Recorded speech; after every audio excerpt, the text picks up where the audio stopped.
Как писал Фрейд, свобода – это способность хотеть то, чего хочешь на самом деле. Привет, меня зовут Юлия, и вы на канале «Миллион на старт».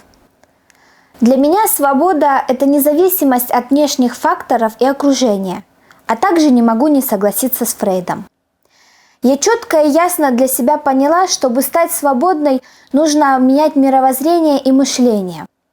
Отойти в сторону от устарелых установок и навязанных обществом стереотипов.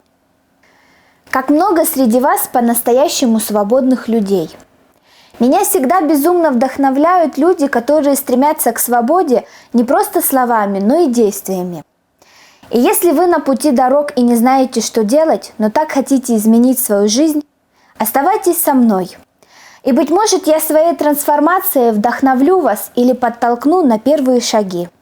На канале «Миллион на старт» я делюсь своей дорогой, опытом и новыми знаниями, чтобы изменить свою жизнь и стать финансово свободной.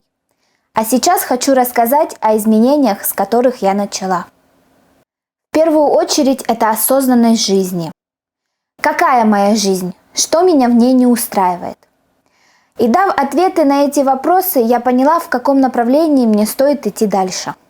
После этого я перестала винить в своих неудачах обстоятельства и людей. Я научилась брать ответственность за все происходящее в своей жизни только на себя. Следующим шагом была благодарность абсолютно всем и каждому, ведь она нас делает добрее и человечнее. Большим изменением стало тогда, когда я поменяла привычки. У меня появился режим, благодаря которому я стала дисциплинированной и продуктивной.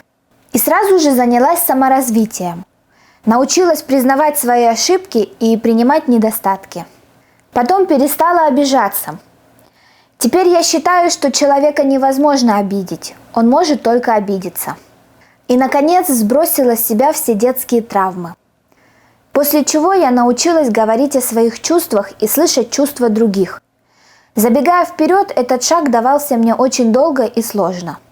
И буквально сразу перестала цепляться за прошлое. Поблагодарила и отпустила старых друзей, с кем не стало той теплой дружбы. Сюда хочу добавить, я перестала впускать в свою жизнь негативных и пессимистически настроенных людей. Подводя черту, друзья, что хочу сказать. Не нужно ждать изменений в нашей жизни по взмаху волшебной палочки. Нужно эти изменения творить самому.